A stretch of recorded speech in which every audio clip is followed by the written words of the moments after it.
Welcome back to AndyTube in part 33 of my Singer Model 404 restoration series. Now that we have wound a bobbin, I'm going to show you how to thread the needle. And to start the process, we're going to raise our pressure bar by raising the pressure bar lever. Raise that up. If you've been watching some of the videos about tension, you know that releases the tension on the tension disc. The next thing you want to do is raise the needle bar up as high as it'll go.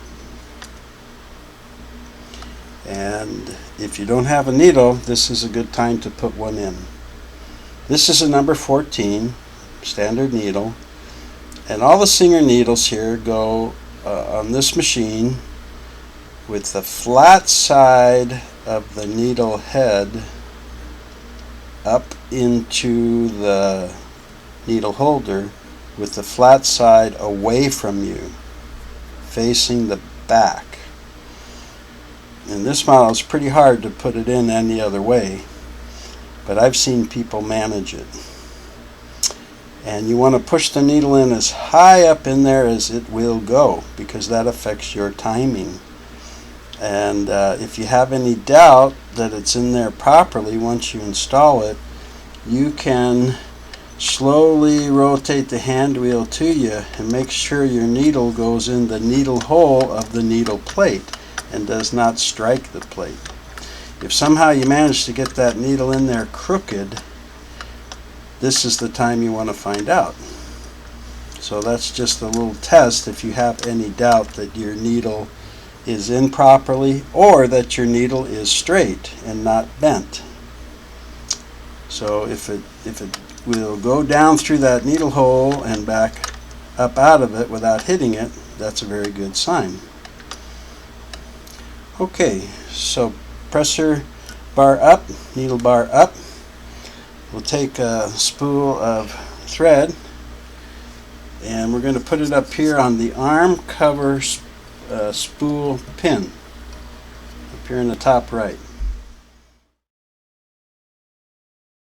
I like to have the thread coming off of the right side, but Singer doesn't differentiate, so do it how you like. Where we want to start with is this arm top cover thread guide up here. Just hold the thread on either side and pop it in there. Just pull it in from the back and it'll go right in. Okay. Then when we were doing the tension parts, you may remember that this thread guide here was called the tension thread guide. And you see that little curved wedge-shaped piece of steel. What you want to do is pull the thread against that and then under the tension unit, because that will guide it. That's why it's called a thread guide. You don't have to get in there and try and figure out how to get in there between those discs. This guide, by sliding the thread along it, will just pop the thread right in there. So when I say pull the thread against the tension thread guide, that's what I'm talking about.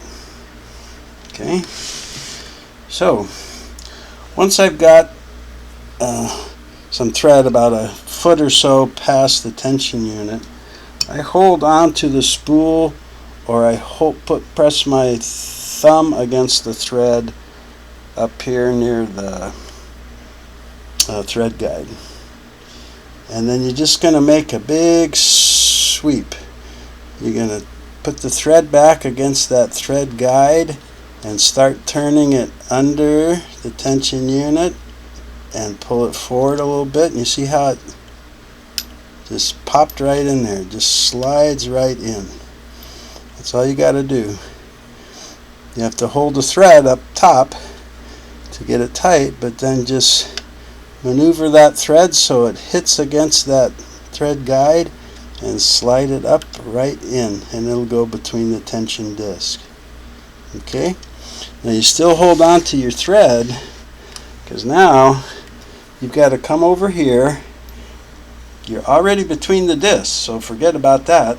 And you're going to pull this thread up against the check spring until the thread pops over the thread guard finger.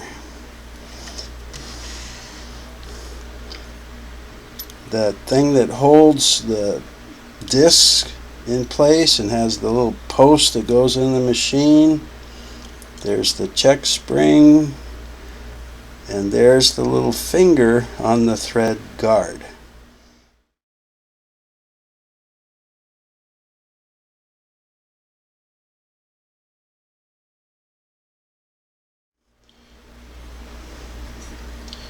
Alright. You can let go of the upper thread now if you were holding the spool or pinching the thread up here, and just take the end of the thread and put it through the hole in the take-up lever and pull all the slack up while you tuck the thread behind the thread guide.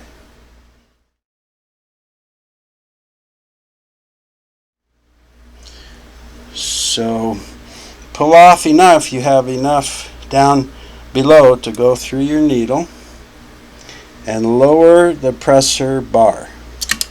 That puts tension on this now. Puts tension on the disc in the tension assembly, and you can check your work. You can see as when I pull on the thread, does that check spring bounce up and down? Check, check, check, check. Is it in front of the little finger of the thread guard? Is it tucked behind the thread guide? And is it going through my take-up lever? Perfect.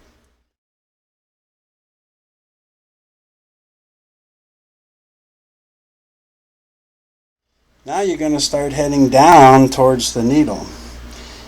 And you're going to put it through this little thread guide right there by coming in from the right, and it kind of snaps in to the left. Now they don't have a name for this. This was the upper arm. I call this the middle thread guide. Some people call it the tension area thread guide. But you go through there. As you're working down now, you have the thread guard lower, or thread guide lower.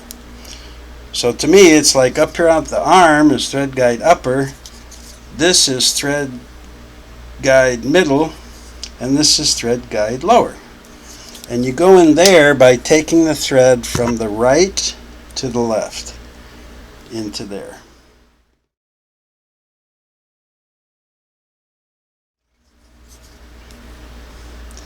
Okay, there's only 2 more guides to go. The next guide is the needle clamp thread guide. It's like the heavy gauge wire.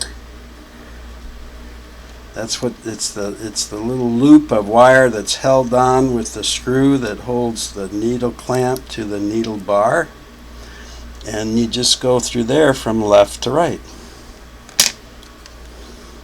So just swing it in there, left to right. Okay.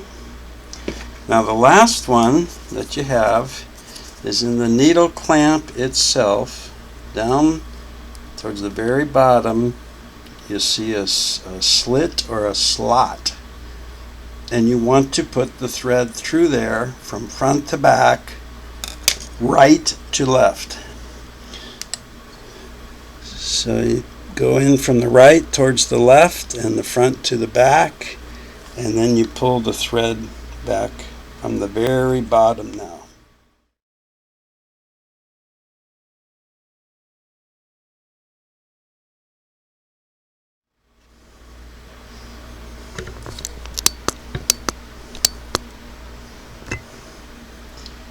And then the last thing you do to thread the needle is put the thread through the needle hole from the front to the back.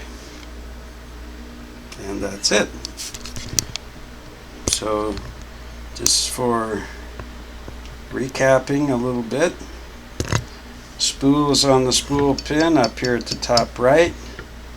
You come through the arm top cover thread guide down, and you're holding this thread up top tight now. And you come down from that top or upper thread guide, and you put the thread against the tension thread guide and pull it toward you, and just let it pop right in between those tension discs.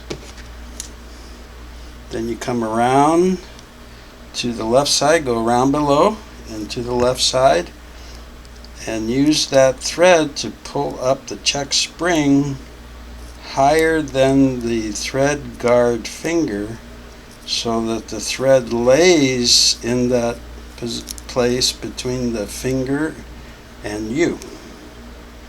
Then continue up through the thread guide, go up and through the take up lever, back down through the middle thread guide, the lower thread guide, the needle holder thread guide or wire,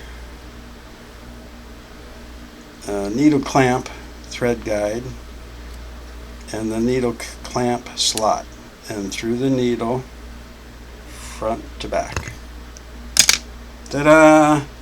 That's how you thread this Singer 404 and many other Singer models that have the tension unit exposed out in the front here. So when you're running your thread through the tension unit, the presser foot has to be up. I hate to beat you up and keep repeating that, but it's easy to forget when you're in the middle of a project or you're new to sewing. When you run the thread to the needle, that presser foot has to be up to release tension. Okay, so I hope this and the close-up pictures helped with this part. And then next part, I'm going to show how to put the bobbin in the bobbin holder and pull up the bobbin thread through the needle plate, which you have to do to be able to sew correctly. So tune in for that next time, okay? Thanks for watching. Take care.